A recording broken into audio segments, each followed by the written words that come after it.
On the afternoon of Wednesday, June 25, 2025, residents of Pinellas County, Florida, experienced one of the most terrifying weather events in recent memory. What began as a typically hot and humid Florida summer day quickly turned into a scene straight out of a disaster movie. A severe thunderstorm rapidly intensified, producing a tornado that touched down in the city of Largo, carving a path of destruction through the area.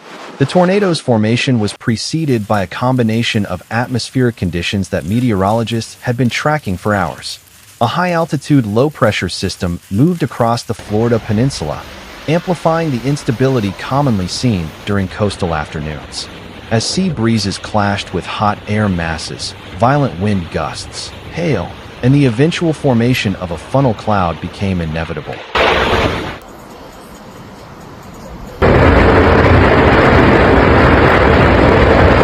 Shortly after 7 p.m., tornado warnings issued by the National Weather Service became reality. The skies darkened rapidly, the air grew heavy, and the winds began to howl. Some residents described the sound of the tornado as a roaring freight train. Within minutes, the swirling sky descended upon the communities of Rancherero Village, Bay Ranch, and Pinebrook. The tornado, later classified as an EF2, reached wind speeds exceeding 110 miles per hour.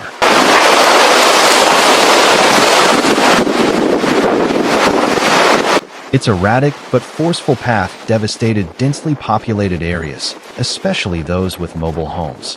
Rancherero Village was among the hardest hit. At least 20 homes lost their roofs entirely, leaving beams and insulation exposed to the open night sky. Witnesses captured shocking moments on camera.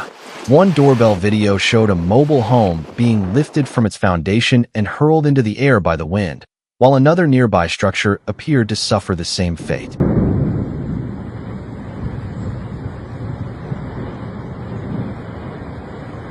Other videos showed pieces of rooftops, shingles, and siding flying through the air like paper.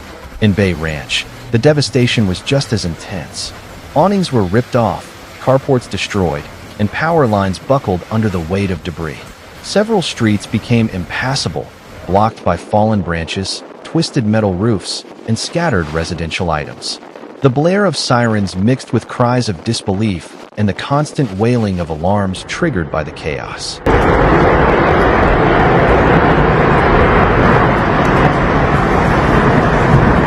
Meanwhile, in Pinebrook, the tornado's power was evident in the trees torn from the ground, snapped trunks, and shattered porches. Homes, though still standing, bore visible scars, broken windows, warped frames, and crushed appliances beneath collapsed ceilings.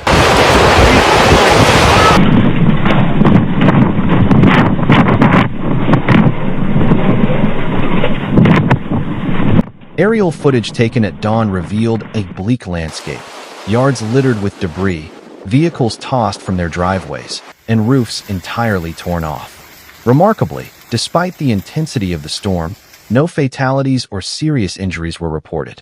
Largo police and emergency services responded swiftly.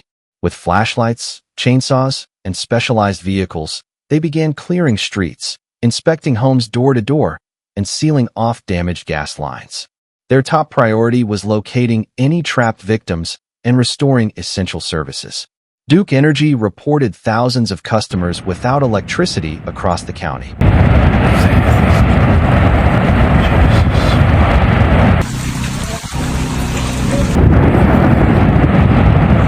Fallen transformers and severed power lines left entire neighborhoods in darkness, just as emergency lights began to flicker in the distance. Utility crews worked tirelessly through the night. The storm system also brought hail ranging in size from peas to quarters. The ice balls damaged rooftops, dented vehicles, and left visible marks on home exteriors. In some cases, roofs collapsed under the weight of the accumulated hail. In Clearwater and St. Petersburg, other communities also reported significant damage.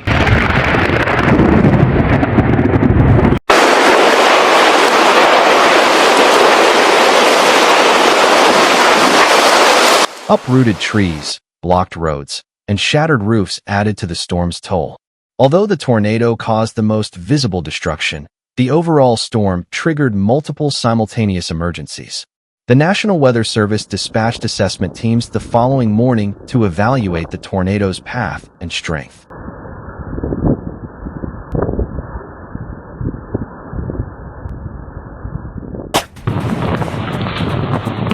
They confirmed the funnel had traveled several miles across Pinellas County, with Largo suffering the most severe impact. Officials also noted that this type of storm is common during the summer months, when humidity and atmospheric instability dangerously combine.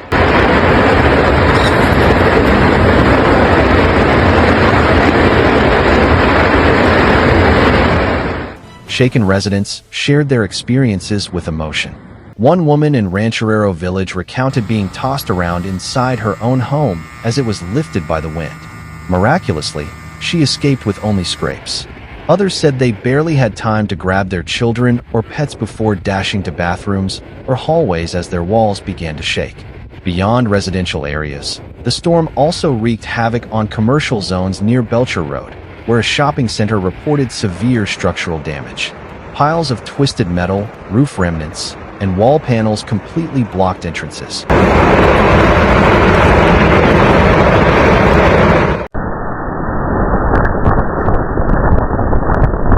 Parked cars were crushed by flying debris, and several storefronts shattered under wind pressure.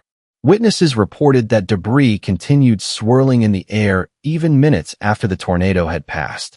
The funnel also collapsed multiple metal carports and displaced entire structures. In various parts of Largo, yards were covered in debris ranging from household items to large appliances. Some homes lost not only their roofs, but entire wall sections, leaving interiors fully exposed to the elements. Gardens turned into war zones, shattered pots, demolished fences, and large trees reduced to splinters.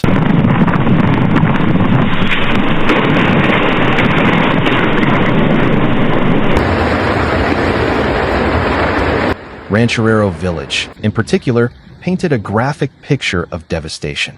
The ground was blanketed with siding fragments and metal shards that looked as if they'd been blasted from an explosion. A gas grill was hurled into a car windshield, creating a large crater. The scene felt unreal: collapsed porches, overturned air conditioning units, and debris embedded into house exteriors. The tornado also brought a sharp drop in atmospheric pressure, which intensified the wind's impact. Metal shutters shook like paper, and alarms were automatically triggered, adding to the apocalyptic atmosphere. Many residents said they had only seconds to grab their loved ones before diving under tables or hiding in bathrooms with mattresses over their heads. Electrically, the storm had a dangerous impact. Several transformers exploded along the tornado's path, lighting up the dark sky with blue and orange flashes. These bursts sparked fires in areas where fallen wires made contact with dry brush or flammable materials. Rescue teams had to proceed with extreme caution to avoid electrocution while assisting trapped neighbors. In nearby communities like Palm Harbor and Clearwater, hail further compounded the damage. Ice pellets bounced violently off rooftops and cars, smashing windows and leaving deep dents in vehicle bodies. Gutters bent under the weight of the accumulating ice, and in some areas, rain mixed with hail fragments to form a muddy slush that blocked drains and caused localized flooding in garages and basements. Many residents described the experience as a brief but brutal hell. In just minutes, the security of their homes and lives was torn apart by the winds. Once quiet, familiar streets were now unrecognizable, buried under mountains of debris. The image of half-destroyed homes, toppled power poles, and uprooted trees will be etched in the memories of Largo's survivors, who will never forget the night the sky roared and the earth seemed to tremble beneath their feet.